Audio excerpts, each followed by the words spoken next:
Danish, both of us. We've grown up with a design tradition that we have, at least I think, taken for granted in many ways.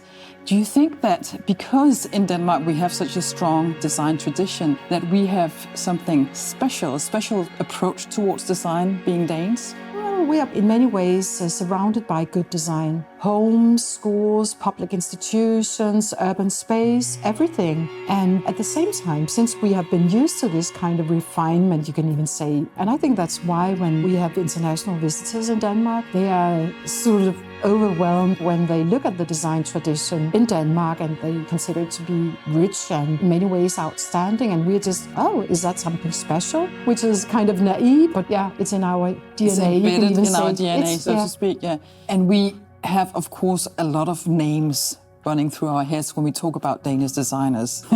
Let me pick on just one, Arne Jacobsen, who is, of course, known worldwide for a very, very broad design legacy. One of the things that he did was he designed not only items, he designed like whole spaces where everything has been touched by his hand. Which we call a Gesamtkunstwerk, something where everything is working together and where you really create this kind of ambience. It's also to have this kind of openness to the quality of design. You know that the devil is in the details, and you have this idea of nothing is too small to draw attention from the designer or the architect. But he was absolutely extraordinary when it comes to that. When he designed things, he started with the door handle, and then you enter the building, and then everything, it goes the whole way through. He do the wallpaper, he do the carpets, he do the furniture. He even go into the kitchen and design the cutlery. Wonderful taps, also designed many, many decades ago. Extremely modern. Extremely modern. And when you tell people that they are actually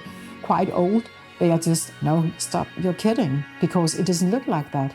And it gives you this very unique experience when you are in such an Arne Jacobsen space, because this is just so, well, today we say there's a holistic approach and you really stage and frame life through design and architecture. Living in a house that has been designed by Arne Jacobsen, I know that feeling very well. Yes. Because somebody has reflected on your needs on your behalf.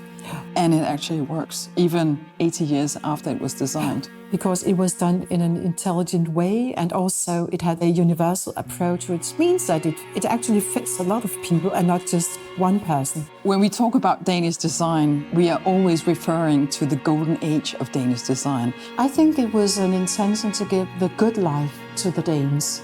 Because also, in my perspective, Danish design has to do with a good life. It was a priority from government and municipalities that you should actually invest heavily in good design. So we had this wonderful design implemented, and that was a very good beginning because that was a common platform. It was for everyone. And from that point, then the development of Danish design and this kind of very refined and good and solid tradition, it took its starting point. It is a recognition of people's need at a very basic level. It's also a very equal condition for everyone, giving each and single citizen the opportunity to fulfill a meaningful life. You talk about design as a tools of creating a society specific for the Golden Age, or is that the way we still approach design in Denmark? I think in the 21st century, we have had a new take on design, where we have the Golden Age and then icons and classics and what will the future tell and show and need. And then suddenly there came this new awareness. You had this focus on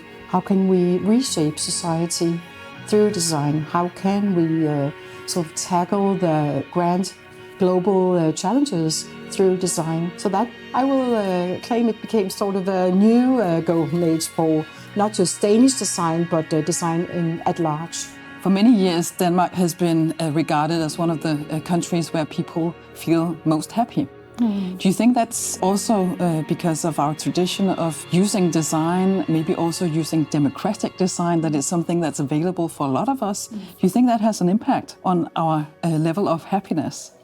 We have quite a tradition in Denmark, a legacy for the good design for everyone. And now you mentioned democratic design and accessible, universal, inclusive design, you can also name it. I think the reason why we in Denmark have such a thing as regarding design to be for everyone, it's because of our cultural values. We also have this embracing inclusive design, which makes us happy. I think you can also say that a way of measuring whether the design actually works is, are people happy? Do they use it?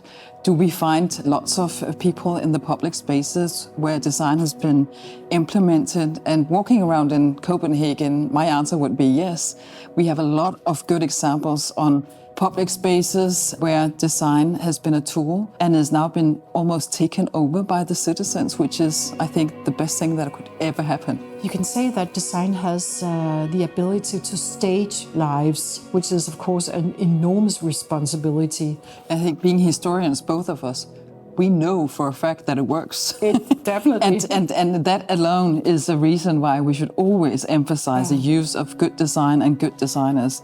And we are very happy to live in a country where we have good design educations. Yeah, it is. And one of the things they are doing is that they are actually looking back at the students and get inspiration from history. And that's very important, not just to have this accelerating development where you want to find out new and produce new things, but you also say, what have we learned from history? How can we go back and become even better?